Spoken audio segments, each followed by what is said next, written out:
mean, Dallas came out and dominated. I mean, I didn't think it was gonna be like that, but I mean, I think we had picked. I think we had all picked Dallas to win last week. I think, if I'm mistaken. Yeah. I just don't think. I mean, I just didn't think it was gonna. I didn't think it was. I didn't think it was gonna be by 2 scores like that. That's a lot. But once again, if you're gonna come in and the guy that you paid $230 million, and you know, and talk about Watson is basically gonna have a no show, then yeah, like. And it may be time, right? Like, you know, and I've heard on other shows, said, you know, the last couple of days, it might be time for Jameis Winston to be in there. And from an entertainment standpoint, I'm here for it. I'm all for that. I would totally be on board seeing him lead that team. Cause I think everywhere you go, they rock with Jameis. I would love for him to have a redemption story and get Cleveland to the playoffs. I think that would be amazing. I mean, Joe Flacco did it. That'd be better than what Flacco did last year. That'd be better. It'd be better. Yeah, Flacco went on a pretty crazy run, I have to say. You want comeback player of the year, right? Yeah, probably.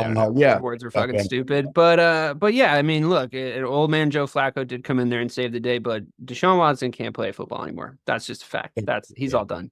It's going to be arm soreness or fucking chest tightness or fucking massage-itis or whatever the fuck by week 3. You watch. He's not. Those massages really meant that much to him. That's crazy. I guess so. I mean, he's got a fucking problem, and also you're not going to see him playing football by the time snow hits the ground, if not sooner. So moving right along, this is probably my biggest question. Go Cowboys. Go Cowboys. What'd you say? Oh, go Cowboys. Yeah, I mean, good luck. Good luck. You know, I'm not taking anything away from you guys, but the Texans at 6. Are we sure the Texans are the 6th best team in the NFL? Are we 100% sure they look like the 6th best team in the NFL? Was there a little preseason hype that affected this categorization, Bobby? Or are you really sticking by this one? I mean, I know you love Stroud, but I mean, the 6th best team. I mean, they're going to play the Bears on Sunday night, so I would love it if they were. But they played a very frisky Colts team. It was a great game. I do like this Colts team. I do. I didn't think that the Texans looked as good as everyone thought they were going to look week 1. Listen, if you're going to have 178 yards from Joe Mixon on a weekly basis, Texans are going to be doing a lot of damage in the NFL this year. With that passing core that they have, if Joe Mixon can get almost 200 yards all purpose every single game, they're going to be doing a lot of damage. They're going to have a lot of trouble beating a team that has CJ Stroud at quarterback when you can run the ball that effectively. So, yes, they could be a little overblown, but I think that they are by themselves in this middle tier of like more upside than the rest of the teams that are below them, but just so much unknown that they can't break into that upper tier yet. You know what I mean? Well, they're playing the Bears on Sunday. Based on what you saw from both teams, how do you think that's going to go? Sunday night, primetime. That's a good primetime game. I like that a lot. It depends. I mean, it depends what offense shows up for the Bears, because that game could get out of hand quick if the Bears offense that shows up this past week shows up again on Sunday. I think you're in a lot of trouble. I don't think the defense. I don't think that you could do what you did to. Who'd you guys play on Sunday again? Tennessee Titans. Tennessee, right? I don't think you can do it to them like you did to the Titans. I'm on the other side of the spectrum with that. Like I feel I find with them being at 6, and I can't remember who I picked the other night to win, but I think it's going to be a shootout. It's going to be a shootout, yeah.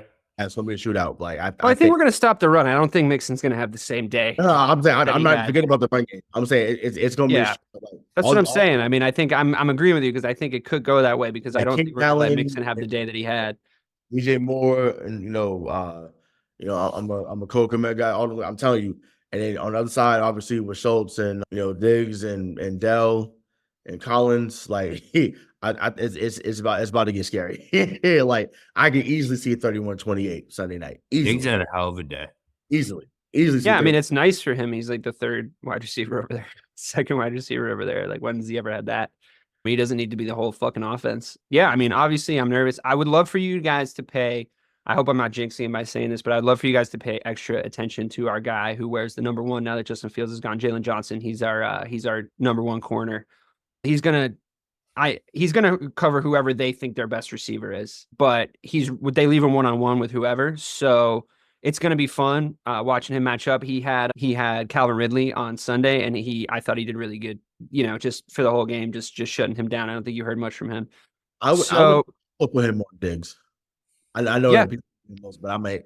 I think he's really good one-on-one. I mean, the rumors where he was keeping Keenan Allen to 0 receptions in camp, so that's always a good sign.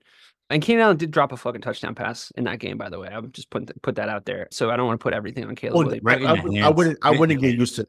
And that was one of the surest receivers. No, I know. It was a freak occurrence. It was just like wasn't meant to be. But I'm just not putting it all on Caleb, is what I'm saying. But yeah, I mean, I think it'll be frisky. We got some talent. Let's see how it goes. We got to get Swift moving the ball though. We got to be able to establish the run because our running game just couldn't get off the ground. So if we can just lead with that and start and just block well for the run, we might be okay. But again, I mean, the Titans, they're not a great team, but they do have a good interior defensive line. Like they just do have that. So if they have anything at all. All right, well, cool. I mean, I maybe am trying to talk myself out of the Texans being good because I'm nervous for this Sunday night primetime game, but I'm also excited and looking forward to it. I hope that we don't shit the bed on TV.